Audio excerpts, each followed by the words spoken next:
So let me officially start this webinar. And let me again welcome you. My name is Michal Deml, and I'm a pre-sales manager and a trainer here at MyQ. And together with me here in the studio is Dirk van der Mest, my colleague from product department. So let us welcome you on this webinar when, like I said, we would like to demonstrate all the milestones we, as MyQ, all the teams of MyQ have achieved throughout the last 8 months. The first thing with which we will start is a little agenda, so you know what to expect and what we'll be going through this webinar. The first thing, we definitely have to mention the latest addition to our portfolio, the MyQ Roger. Then we will go through a little highlights of the new MyQ X Licensing and all the new stuff that came with it.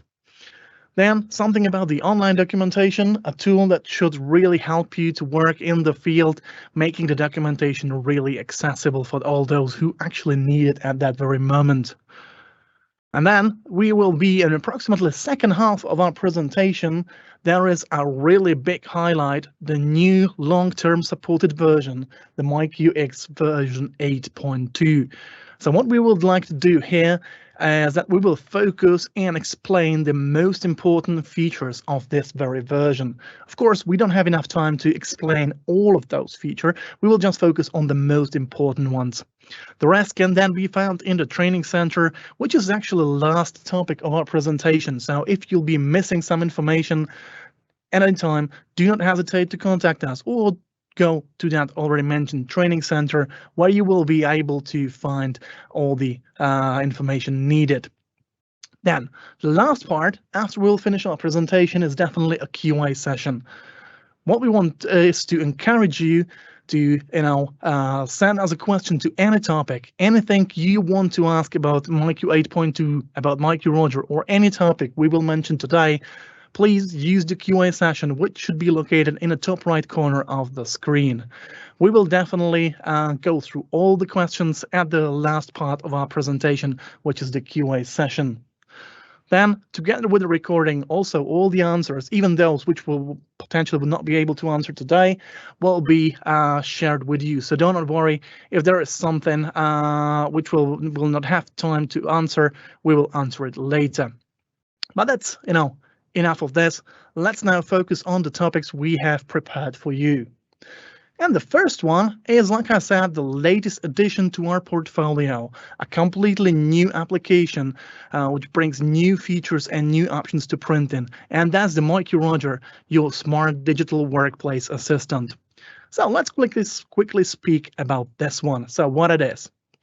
Now, let me go back to history for a time and show you what happened and how this was announced. Because before the end of the last year, we have just published one video on YouTube, a video which was intriguing, but nobody really knew what was that about.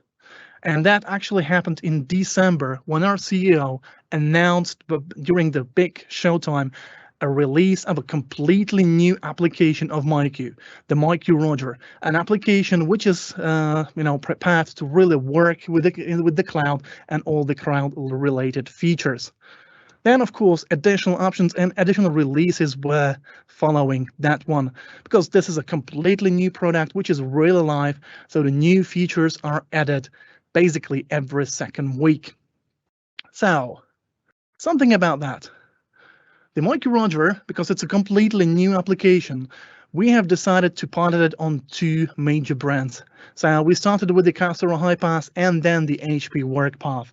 If you are using these machines, you are more than welcome to join our Adler Eagles program when we would like to show you how the Roger can make your life easier and how it can really help all your customers. Now about it, what is it about? Basically, it's another printing solution, but give you a lot more. This time, this solution is more user-centric than the MyQ X will ever be. For that, at your side, at the side of a customer, what you will need is your printer, your notebook, and your mobile phone. And when it comes to the notebook, even that part is not really important because, like I said, it's really user-centric, so it can be easily controlled using the mobile phone. The next part of the whole solution is then in the cloud. So there's the tenant, which does all the magic in the background, and all the connectors. So you can print from your OneDrive, Google Drive, using the universal print and other options, which will be there in the near future. The most important part of this application is then the app available on the mobile phone, now available for free on iOS and Android-based devices.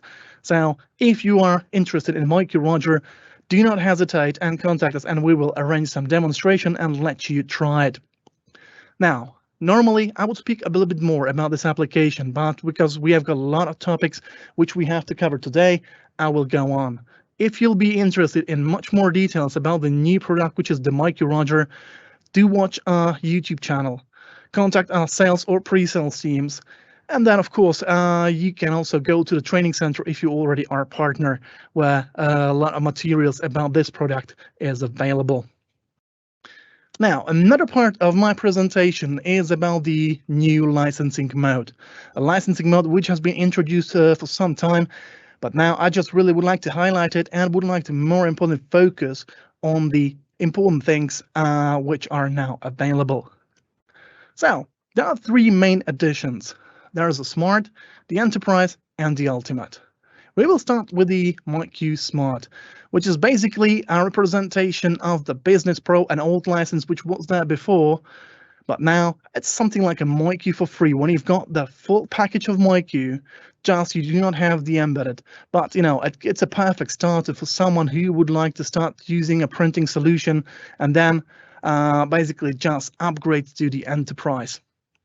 Now, the Enterprise is actually the MyQ you've seen before, the standard MyQ, so basically like the full package of Smart plus the license per device. So it's the full MyQ. Then the last addition is the Ultimate, where together with our partner Scanner Vision, we have created something extra where you've got the standard MyQ with all its scanning workflows and options, but we have added a little bit more, the smart workflows, which are part of the Ultimate. Workflows where you can use the zone recognition, you can use the automatic analysis of documents and all these things. So if you need that and you just need it, for example, for few machines, do not worry, and you can just contact us and get your Ultimate. Now, another thing which has been changed is the thing about the virtual machine high availability. Now, maybe you're not really familiar with what this one means, so I will just quickly clarify it. The virtual machine high availability mode is a mode where the system can be installed on a floating virtual. So basically, you don't have to worry about the hardware which is below the actual virtual installation. Now, this one, which in previous edition of MyQ was charged for quite a cost, is now completely free and is included as part of the Enterprise and Ultimate licenses. So it's a really good reason to go for the new licensing. And when it comes to that, there is one important thing. There is a special migration tool available in our portal. So if you're still using the old licenses of MyQ, maybe it's time to consider the upgrade to the newer ones. And when speaking about the portal and all the things behind that, it's been also extended. So from now on, everything, all the licenses of MyQ can be ordered using the partner portal, which gives you few advantages, which I'm just about to mention. So, what are the advantages? Now, first one, especially for those of you who's been working with us for quite some time, you know how annoying it could be if you've got a huge installation when they were adding additional licenses over the year of use. That way, now they've got an installation with multiple installations, with multiple licenses, with all the supports, each of them activated against a specific license. So that could be quite a lot of licenses you have to manage. Now, this will not happen if you will migrate to the new MyQ X licensing, because what you will get is only one installation key that represents all the features, all the licenses, everything. So the whole management of that is really simplified. So not only is there just one key, but it's very easy to manage and add additional licenses, because again, if you will decide to add more features or add new machines, it's not a problem. Simply, the key will get updated on our licensing server, and in your installation, it will be still the one very installation key which was there before. Last highlight I just would like to mention today is through this and through the management in our portal, you've got the information about the expiration of support at your customers. So you can just go through the list of all your projects, and you can clearly see which of your customers need additional MyQ assurance. So you can proactively contact them with the inquiry if they just do not want to buy additional support. Like I said, all the licenses can be managed through our portal. Just to highlight it here, the partner portal address is partners.myq-solution.com, where you can manage all the licenses. And I don't mean only the standard enterprise, ultimate, and all these keys, but also the new NFRs, for which every partner which is certified is allowed to get one for their personal use. The very same way, we've also changed the trial licenses. So also these are now available through the partner portal and can be ordered the very same way. Again, giving you overview of the expiration of all these keys. The last one, pretty logical, that it was added as well, that's the smart. Also, the smart keys can now be accessed through this. So first, it can be done by you as our partners. So if you've got some client that's using a smart, you can just manage it through our portal, or it's also available for all the self-registered community users, which after contacting them, you can easily make them your customer. Last thing about licensing I would like to mention today, and that's about the embedded light. Now, important thing is that in the new price list, the MyQ X, there is no embedded light license, which could be deceiving for some of you that's been using this feature in the past. But don't worry, it still works, but it's just handled slightly different way. So for one enterprise license, you can get multiple options in your system. Logically, the most used is that for one enterprise license, you will get one embedded installed on your device. If you are using lights, for the very same key, you can get 2 light devices. Or if you've got some machines which are not supported anymore because they are really old, but you still want to use them, and those are equipped with the external hardware terminal, also for one enterprise key, you can get 2 of these. Now with version 8.2, which will be a next part of our presentation, there has been one addition which has been added to the system, and that's that there are few special SFDs, I mean single function devices which are not able to scan and copy, but they are able to print. So to be able to provide these features secured, there is a possibility to install the embedded terminal even on such machine. Now when it comes to this machine, like I have mentioned before, this machine cannot scan, cannot copy. So for that very reason, it would not be fair to ask you for one complete enterprise license for such machine.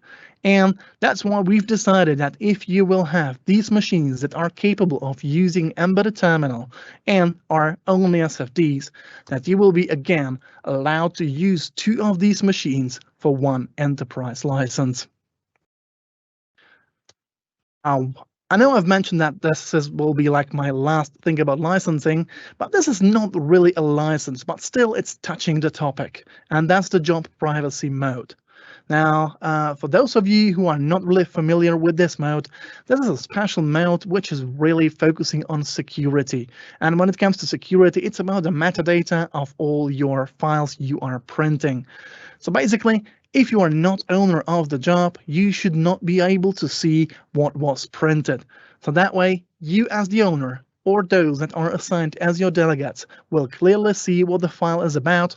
But if it comes to admin or even your manager, they simply will not see anything than just 3 stars instead of the actual metadata of the file. Now, this is an old thing. What is new is that in previous versions of MyQ, this thing required a special license to be activated in the system. Now with 8.2, this option has been added as a special switch, so you don't have to contact it extra to get this mode. You can just simply enable it either on your central server or even for the standalone. Maybe just one important thing, once you will do it, there is no way to revert it. So make sure that you really want to use this, or no one except for the owner of the job will be able to see the metadata. And when I mean the metadata, it's not only about the overview of jobs, but it will be also in the reports. So that's really the last thing about licensing. The next achievement, which we have done and prepared for you to make your life easier, is the MyQ Online Documentation. Now, most probably you've already noticed, but for those of you who have not yet come into touch with this one, we have prepared a special page, the docs.myqsolution.com, where you can find different categories, each representing one of the components of the system. Simply by clicking on the category, you will be able to select the actual manual. So all the manuals for all the things of MyQ are now available in the online form. Here, as you can see, there is a basic navigation like in the standard manual, and on the right side, there are the actual contents of the manual. Now, do not worry, we do understand that sometimes it's pretty annoying to go for some online stuff, especially when you're on installation, when your signal is low and the customer will not allow you to go to some web page.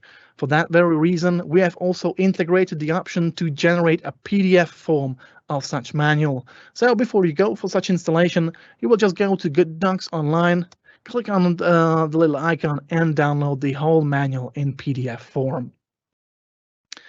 So that's everything about this one, and let's now focus on the main highlight of the day, and that's the new LTS MyQ 8.2 and all the major features. I say all is not actually the precise term, because we don't want to go through all the stuff. We will just highlight the most important. If you would like to learn more, go through our change logs, contact our support, or use the training center. So, what we will be speaking about. There is a really important topic of web accessibility rules and all the stuff around it. Then the new accounting modes of MyQ, two new MyQ clients, the mobile one and the one for your computer. Then something about the universal print and installation of MyQ in the private cloud. There are a few more things like the new event notifications and embedded terminals, which we would like to mention.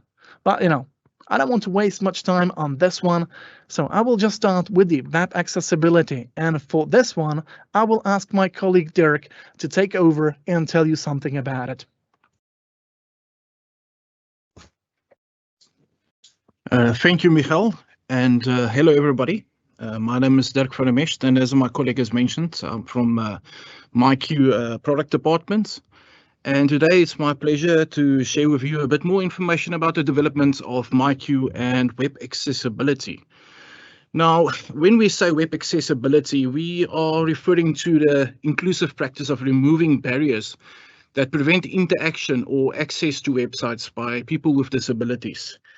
At MyQ, it has always been part of our core to develop our product with the end user in mind. And as such, we do also understand that we do have some users out there that interacts with our web UI that might have some disabilities or some challenges that they are addressing and facing to actually use our web UI. And this is where we have spent a lot of time in developing our actual products and our UI to aid and assist these users with disabilities. To give them a barrier-free and equal experience as an enabled body a person would have. So some of the areas that we actually addressed is for users with disabilities of visual, motor, auditory, and there's also some users that can even suffer from seizures. Now, these can be caused by many elements within the web UI, and this is actually where we spend a lot of time analyzing using consulting services of a very reputable company in the field of web accessibility in Germany. We also need to understand when it comes to web accessibility, it's often overlooked that it's actually it involves more than just visual impairedness. Sometimes, people would think when you talk about web accessibility, this is ideally for a user that suffers from some visual disability like blindness. In actual fact, we also need to consider that there's some users that actually needs some assistive technology to be able to navigate the web interface. They would actually maybe only make use of a keyboard on one hand, and we need to aid them in some way that they are able to navigate our entire UI and have an equal experience. As you can see there on the slide, there's some simple examples of some of these assistive technologies that some of our users use. And some of them actually might use a combination of these technologies like one-handed braille keyboards together with some voice recognition or some voice translation software that they use to translate the UI of the web page.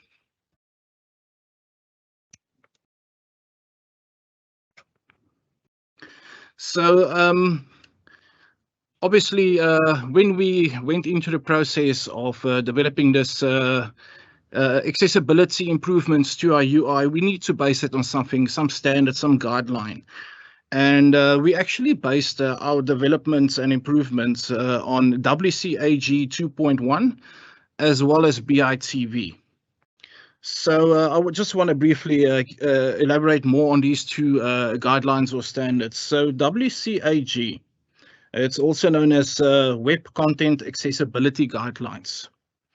It's an international standard, internationally accepted standard that was actually published by the World Wide Web Consortium. Now, the World Wide Web Consortium is the main international standards organization for the internet.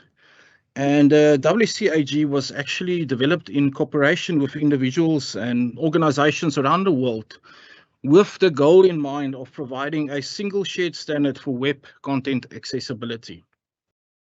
Then BITV, it's actually Germany's, it's a German-based regulation for barrier-free information technology. And it's actually based on WCAG, but it's more modified. It also includes the EN 301549 European standard for digital accessibility. So it's a bit more stringent and it's a bit more inclusive of additional requirements for web accessibility. So after several months of development and collaboration with BITV Test Center Twin Cubes based in Germany, I am very happy to announce that we have actually been accredited by the BIK, WCAG and BITV conform compliance standards. We've actually been publicly published on a database in Germany where you can actually verify that our MyQ X product is actually one of the registered and compliant web accessibility products out there. So we achieved level AA, which is the recommended and accepted level of WCAG globally and worldwide. So this not only do we actually provide a more easier barrier-free experience to our end users that actually has abilities. We also meet regulations and actually laws that's in place out there for meeting accessibility requirements in certain market segments. Now, some of these market segments where it is required that any web-based or actually web page-based application needs to meet these requirements are the government organizations, some federally funded organizations, the education sector especially. You can imagine if you have a school for children with disabilities, they've got some requirements for this, government organizations, and basically any person with a disability. And this makes MyQ actually a very unique product, and it places us very well in the markets. And in the next slide, I would just like to give you guys some visual representation of how widely adopted WCAG actually is at the moment. So I can confirm that there is over 24 different laws and policies around the world that's actually in place globally. And actually in some sectors, like some government institutions and even public sectors, private sectors, it is mandatory that you actually need to comply with these WCAG standards. So as you can see on this global map, the areas in red is where WCAG 2.0 and further is widely adopted. These are the countries that's actually practicing this as a requirement. Some of them are mandatory, some of them are just guidance that this should be implemented. The lighter areas, you can see there's a recommendation for WCAG. And the gray areas, they are still slow adopters, but they are developing to reach the more recent standard for WCAG. Now, if you do not see your country or region on here, this does not necessarily mean that there's no requirement for web accessibility for disabled users. You might find that there's a lot of localized standards and localized regulations within those countries that ultimately do meet WCAG requirements, but WCAG is just not a recommendation at the moment. So you might find there might be some need for this. And I just feel with what we've developed, we are very proud about it. We are one of the very few solutions that can actually meet this level of compliance out there. And I think it just spaces us perfectly in those specific country and markets to meet the requirements for tenders and a business in that areas where web accessibility is a requirement, and also fulfill the needs ultimately of our end users and give them a great experience. Right, thank you, Dirk, for this elaboration on this one. And let me just jump to another topic, which is about the new feature, and also not only new feature, but also addition to a current one. And that's the new accounting modes in version 8.2. Now, when you will get to 8.2, there are two special accounting modes, which I will try to briefly explain here. There is the accounting group mode and the cost center mode. So I will start with the first one because it's somehow related to the previous versions of MyQ, because it almost acts the same way, but with one huge improvement. So starting with this one. First, to be able to really show you the difference between those two modes, we have to focus on the user groups. So in the old MyQ and in the MyQ that is using the accounting group mode, the user can be a member of multiple groups. The reason for that is that you might, for example, want to assign different access rights or different settings within the system. Important thing is that only one of these groups is actually the one that is marked as a default accounting group, and that way the one that will appear in your report. Now, what is new in this mode? Like I said, this is something which was there before, so this is nothing new. What is the great change, which is now coming with version 8.2, is that if you're using this mode, you can use a credit accounting and a quota at the same time. Now, in version 8 or 7.5 or older, this was not possible. So if you've activated a credit and a quota for the very same person, the quota was always ignored. And that was really, unhappy or not really good solution for schools, especially for those schools that wanted to provide some credit to the users for free, which is now possible with this mode. Basically, you can set a quota, let's say for 50 pages, which every user will get for free from the school. And then when they will deplete it, they just have to top up their credit balance and start using the credit instead. So that way, for the very same user, you can use both these modes at the same time. The way it would look is pretty much like this. So this is actually a screenshot from one of our embedded terminals, where you can see that at the beginning of the session, the user can select which account should be used, and that way from which account the system will deduct all the costs or pages that are printed throughout that session. Based on the selection, the system will then show one of the screens. So you can see here that there's one screen for the credit accounting. The second one is for the quotas. Now, maybe one more thing I have to mention here, and that is related to quotas. As you can see, the John Doe, the user I've got here for demonstration, has 2 different quotas, but both these quotas are actually checking the very same value. So total pages that were printed.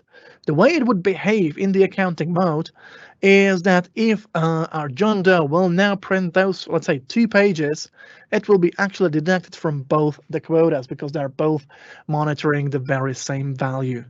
But this is a thing that is different in a cost center mode, as I will show you in a couple of seconds.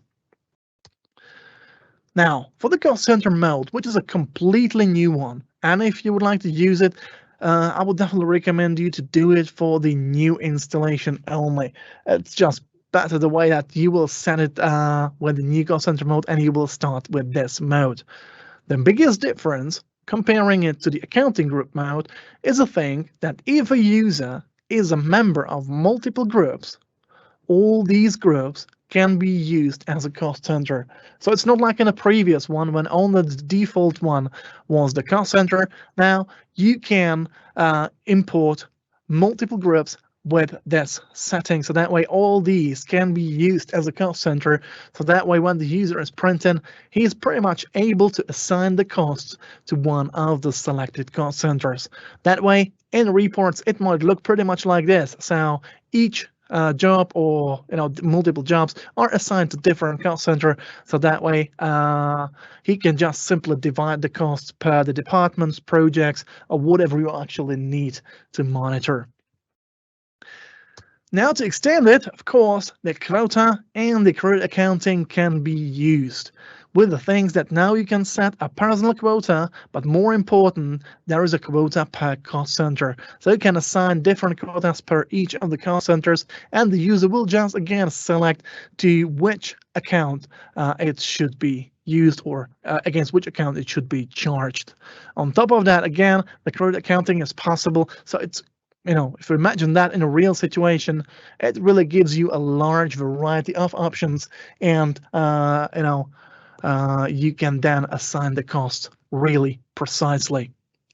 Now, this is not all, because now this might look to you a little bit similar to the project accounting, but it's actually not. It's also, the project accounting is still there, but it's actually one additional level above this. So if you also need then, divide the costs into different additional cost centers, like per construction site, per project or stuff, you can still use it. So you can imagine that we're talking about a large variety of options this new cost center mode, together with the project accounting, actually gives us. So the next topic then, and that will be the new MyQ X Mobile client. Now, when we're opening this topic, you can say that why are they actually presenting is they already have a mobile application. That's actually a half true in that. But an important difference is coming with version 8.2, because, like I said, we still have the old MyQ mobile printing application. But this is an old one, which is intended for the older installations like where you still use version 8.7.5, or maybe potentially some older one, which I don't think so, but it's still technically possible. But with version 8.2, we have decided to create a completely new application based on the feedback from the field. So there are a lot of improvements, and one of those is that this application is really simplified, and it's not annoying the user with settings they do not actually need. So let me just quickly show you what options were added to this one, or what's been removed comparing it to the old application. So as you can see clearly from the screen here, because these are actual screenshots from my mobile phone, there is a new completely redesigned UI that should make the life of the user really easy. Because when you log in, it's all about the jobs. So here you will get the direct job management, where you can just upload your jobs and manage them immediately. What we have on the other hand removed if you remember the old mobile application, there were settings related to printers when you can select a printer to which you can print and this kind of stuff.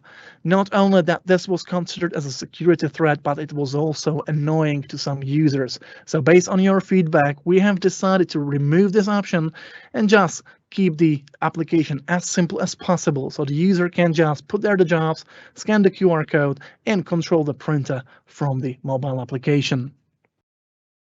So what else is here? Let me just show you how this can be done. So by clicking on a plus on the jobs, you can simply get your new jobs in. So here you can select the file from your mobile phone and either release them immediately, or you can just upload them to your queue to release them later. That way you will be able to release them using both your mobile phone and the standard embedded application. And in the case you just would like to upload multiple files, don't worry, you can simply do it by clicking on an ad, and during one session you upload multiple files and either again print them immediately or just put them in a queue for later. Another thing is here. So now you can see that we've got all the jobs uploaded into the server. And like I said, now we can come to embedded, or why bother? We can just hit the print all, scan the QR code either on the MFD or the machine where the QR code is put on a sticker, and it will be immediately released.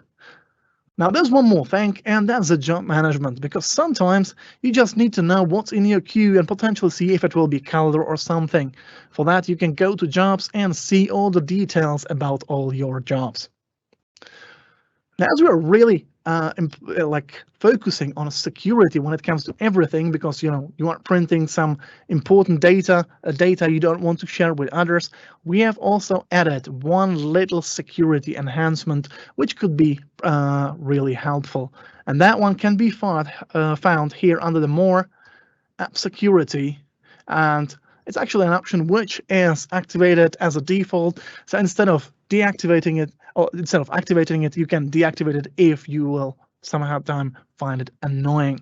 But what I would recommend you is to keep it there, because now every time you would like to go to your mobile application to manage all your jobs waiting in a queue, something you definitely don't want anyone else be able to access, is if your phone supports the fingerprint reading or just the Face ID, this option will be used. So every time before the release, you will have to authenticate to make sure nobody else can access your files.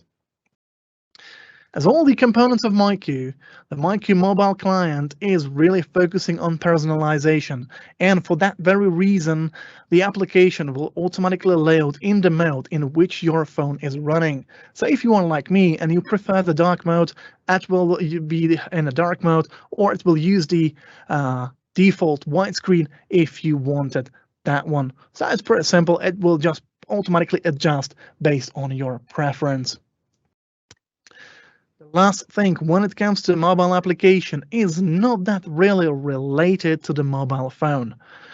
It's actually the same application, but with minor modification to be able to use it on your Chromebook. So it's actually one of the things how you can print from your Chromebook is by installing the MyQ Mobile Client.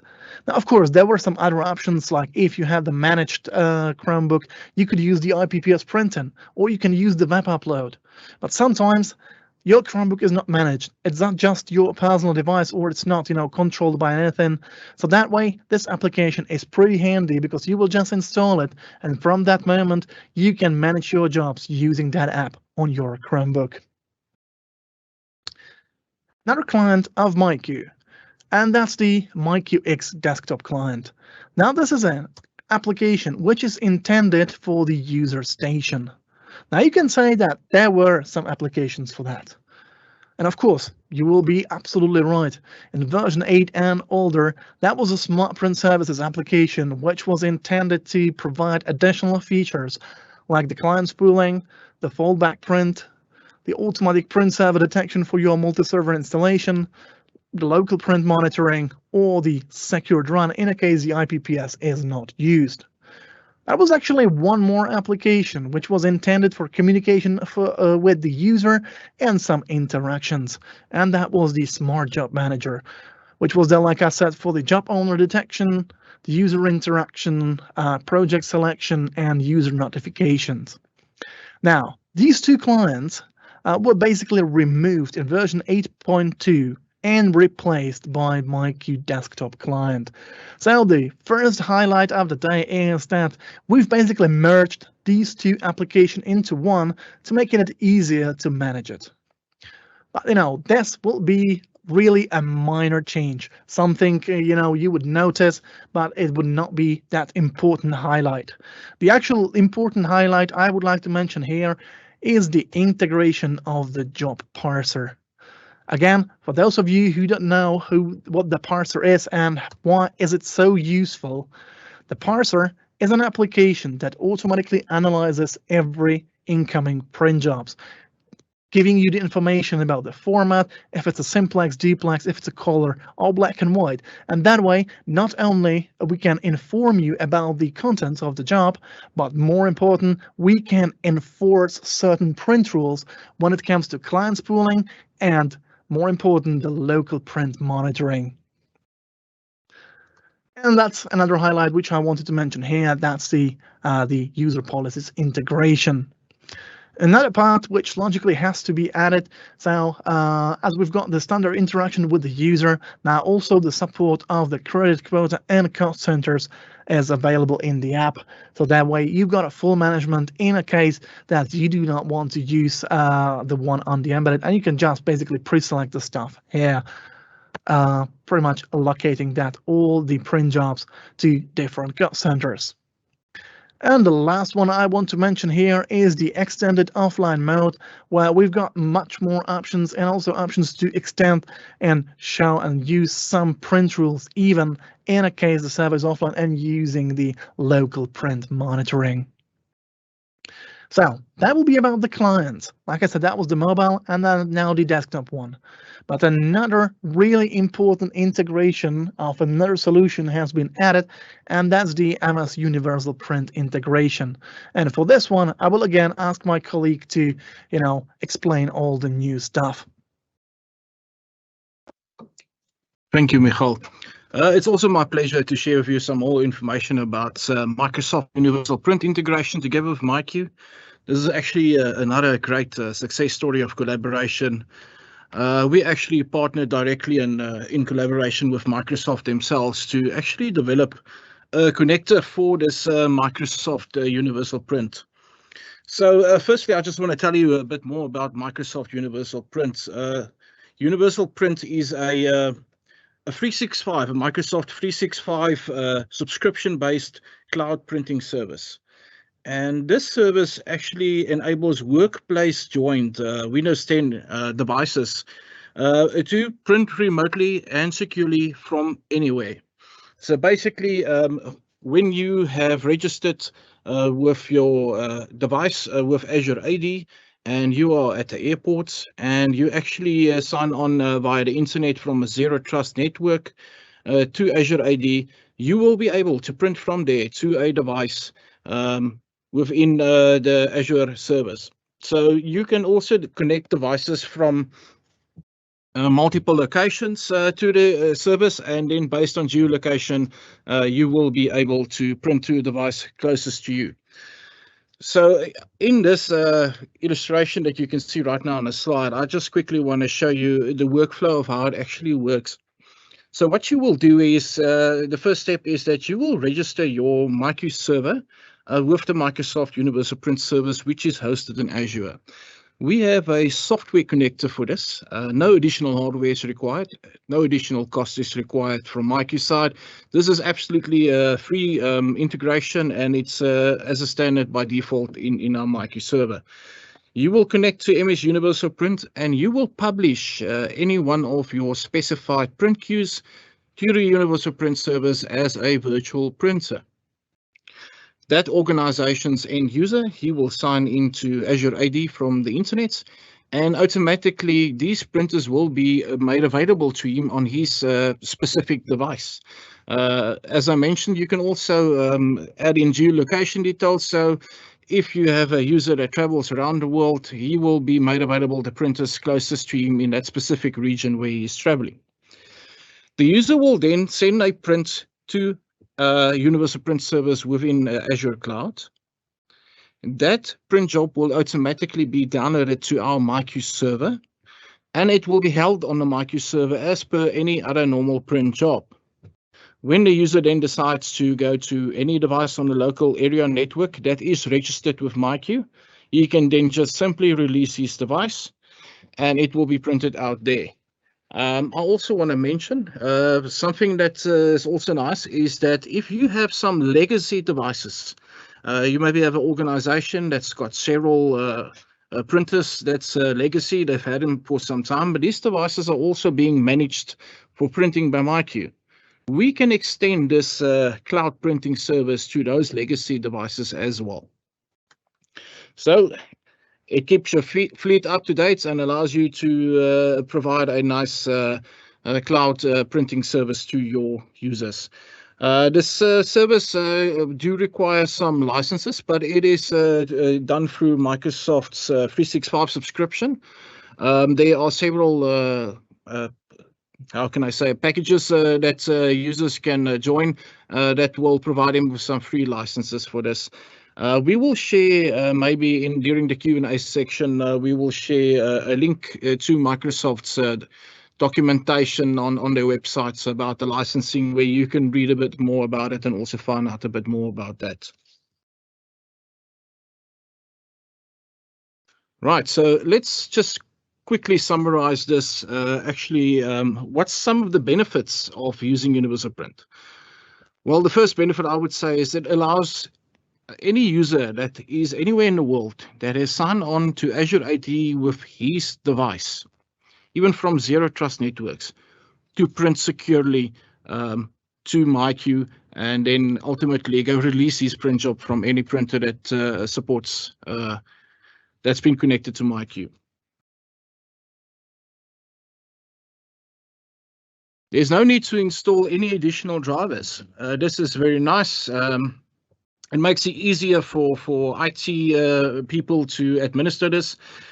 Basically, Universal Print provides a document conversion to PDF, and there's no additional print drivers required for this. The user will just print. It's very easy to add a printer to his device, and it's simple as that.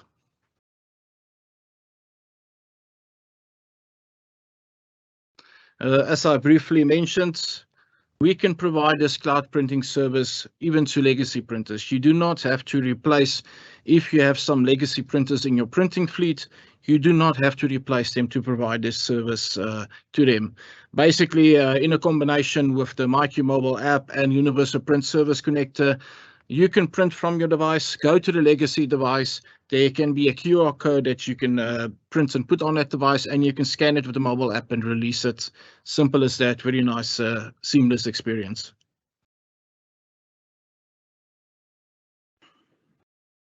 And it's also ready for both on-premise and cloud scenarios. So our connector supports having MyQ installed on a localized network. There's a physical print server with MyQ installed on it, but we also support MyQ installed within private cloud. So if you have MyQ installed in Azure private cloud, our server is able to connect to the Universal Print service through that as well. Right, and that leads me to the discussion in MyQ in the private clouds. So I'm also happy to announce that we officially support deployment of MyQ within Microsoft Azure Private Cloud.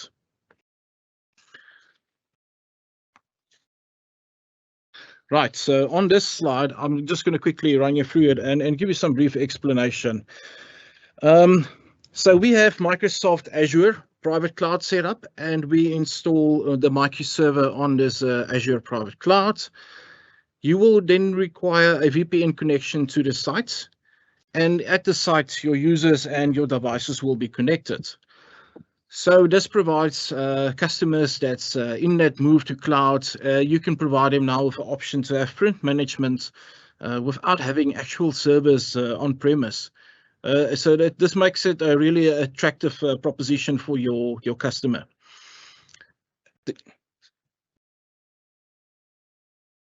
So users will continue to print as per normal, as if you had a server on site.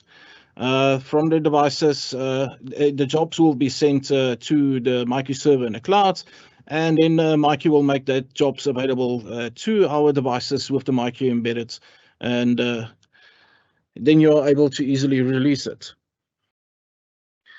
However, you can also deploy MyQ X Desktop Clients, and you can use the client spooling feature.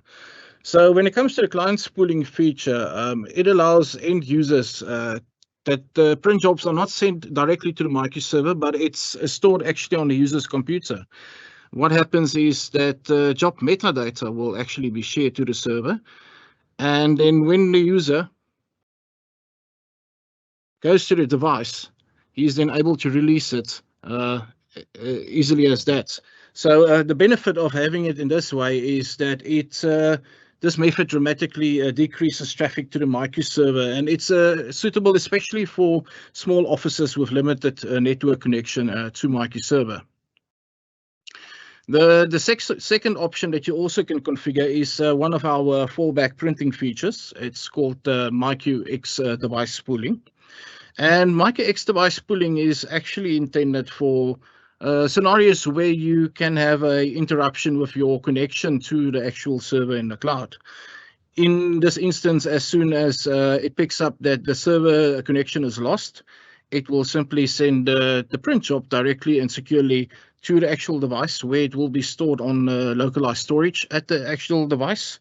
And the user can then simply just go to the device and release the print job as per normal, even when the VPN connection between our private clouds and local site has been disrupted. And then, as previously mentioned about the Microsoft Universal Print, we also support a combination of adding the Microsoft Universal Print Service connector in MyQ Azure Private Cloud. Right. Thank you, Dirk. And let's now focus on another feature, and that's the new event notification. Now, the event notification is actually a feature which was there even before, but now with version 8.2, with all the experience which we have got through the service module testing, we have found out that there could be a few more features which we can add to make the event notification even better. So now the service module is gone, but thanks to that, the event notification gives you a lot more. And let me just quickly show you what options do you have when it comes to the detection of potential issues or just notification about the, need of replacement of a toner, about just adding new paper into the machine and this kind of stuff. Now, the first thing which is there is the standard SNMP checking. So basically an SNMP alert, which is done the way that the system uses SNMP version 1 or 2 or the secured SNMP version 3 to check the OIDs in the MIB table of the machine to get all the potential alerts. So that way you've got full set of filters and few predefined events you can then activate, and basically the system will raise all these in a case something is wrong with your machine. Like, for example, if it needs a service, it can give you information about the status of the supplies, or basically if something is wrong with your device. So that way you can proactively react and make sure that the machine is fixed as possible, making the customer really happy about that. Another part of that is about the monitoring of toners and counters. So not only it gives you information about the toners, and if one of these is about to be depleted, you will get an information to your email box. But more important, the very same thing is happening in a case of counters. So basically, for some machines where the maintenance kits must be replaced after some time, you can set a notification that if certain counter is reached, you will be notified, and that way you can contact the customer and replace the maintenance kit even without them really noticing, because you will know about it in the moment it happens. The last part that's been added as part of this is that it can be sent through this, but not only that, it also informs you about the status of your toner. And that's actually the last thing here, and that's the toner replacement prediction. So if it will be used at a site for a little bit longer than just one toner cassette, the system will automatically learn how much time you need to actually be able to deliver the new cassette. So for example, you will set a limit that you can deliver the new toner cassette in 10 days. Based on the usage, the system will predict that, for example, to be able to deliver it, it must be ordered when the toner is below 10%. So if that happens, it will just send you notification, and you can proactively contact your customer, asking them about the status of your toner, or if you don't want to ask them, just simply send a new cassette, because that will be really happy about it, because the moment the cassette is depleted, a new one will be there as a replacement. Another thing then, because as we are printing solution, it's also about embedded solutions and embedded terminals. So my colleague will just mention a few new highlights, few new things that appeared also in this field.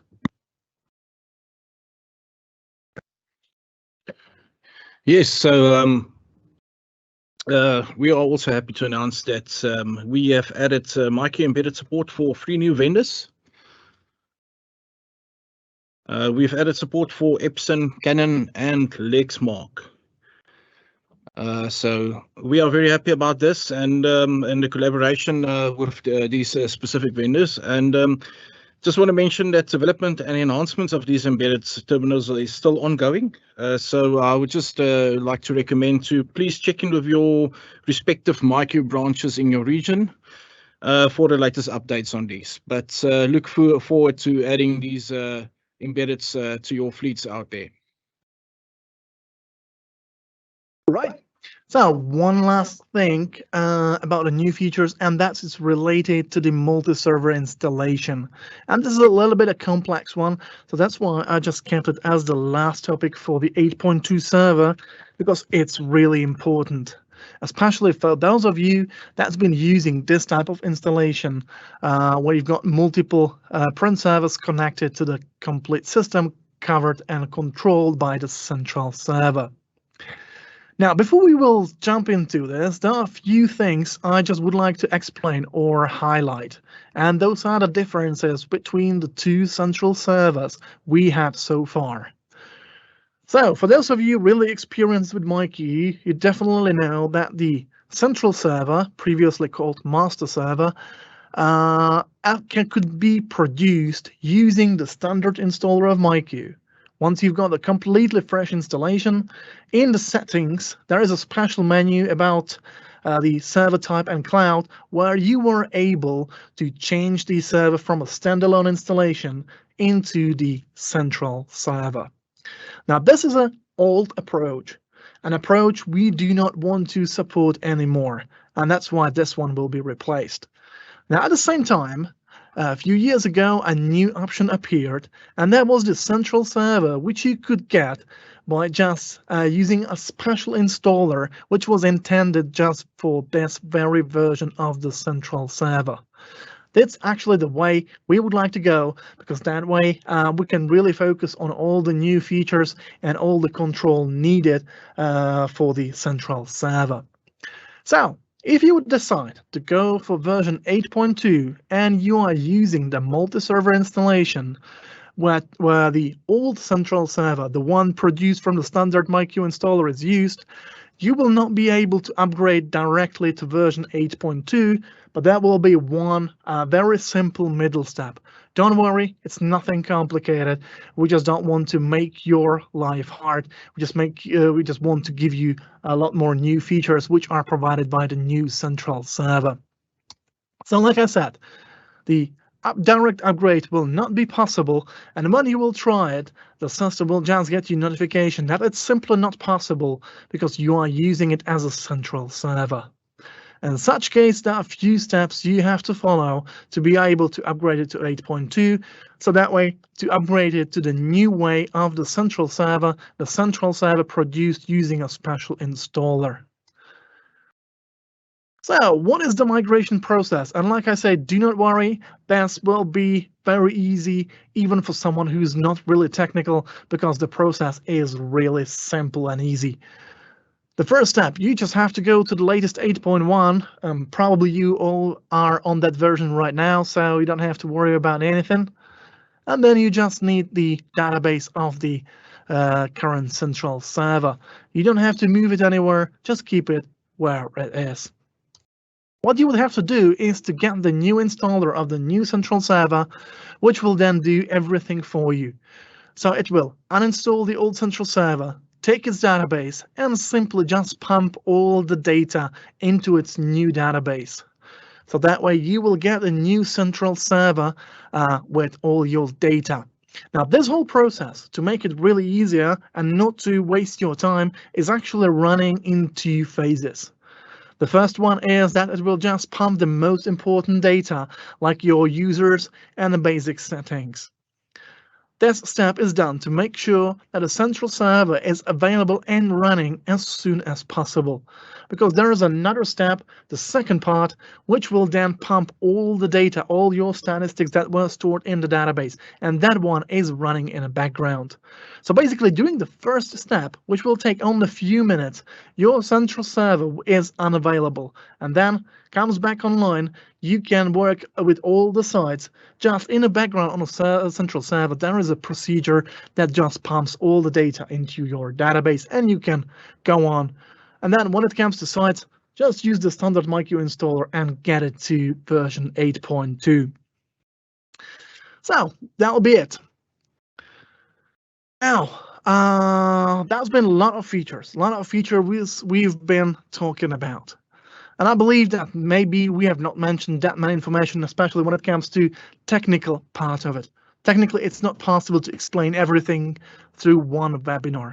And for that very reason, we just would like to encourage you to go to our MyQ training center when we are preparing all the materials, not only describing the part like this from the product and sales perspective, but we of course go a much more deeper when we're explaining all the actual installations, details, settings, everything you could do. So let me just show you a little sneak peek into our training center. Now, for those of you who have not been there yet, the training center can be found as part of our partner portal. So you just have to use your standard login for the partner portal, and then in the top menu, you will be able to find a link to the training center. Then when it loads, there are a few options available. The first one I would like to show is the catalog, the learning catalog of all the different learnings. Now, as you can see, this is a preview of the catalogs where we are dividing it into different topics. The first one is a certification training, which is the kind of mandatory thing for the partners to be able to support the latest version. Basically, this is one of the longest trainings available when on examples, we're explaining all the features of MyQ, how to set them up, how to combine them. Basically, all you need to know for the run of MyQ. And there are a few more things like that, something about the MyQ Roger. There's a special section intended for your sales guys about the new licensing. So if you will be really interested about some stuff about new licensing, how it works, how to order, how to migrate, it's available as part of this one.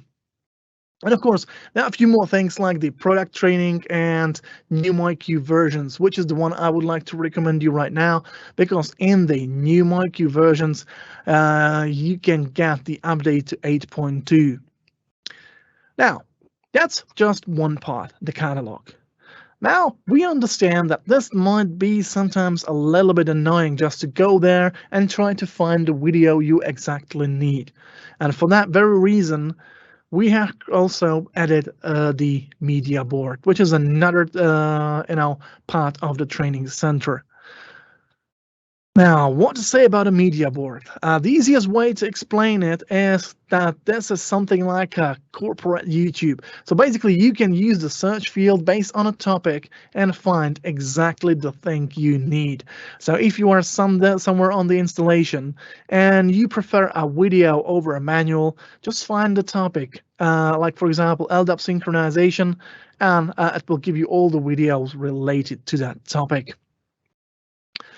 Now, also there are 2 special catalogs available here just to, put all the videos related to 8.2 into one place. So you can find there a set about the product update of 8.2 and the technical update as well. Basically here you can find all the topics we've been talking to throughout today, just explained in much more details than we could do today. And that's about the training center. And also, this is actually one of the last topics we wanted to present to you today. So, we just officially would like to open the QA session. So, if you have any questions of any kind, please feel free and use the QA button, which should be located in the top right corner of the screen, and just send us your question. We will now try to answer as much as possible. And in the case that we won't be able to answer your questions because we will be running out of time, definitely we will contact you directly. And also we will summarize all the questions and all the answers at the end of the webinar, and you will get access to it today. So let me now officially thank you for joining us on this session where we were going through the milestones of 2021. And I just really would like to thank you for being here with us, because you are the most important part of the MyQ community. So it's me and my colleague Dirk, and thank you very much for your time, and see you on our next webinar.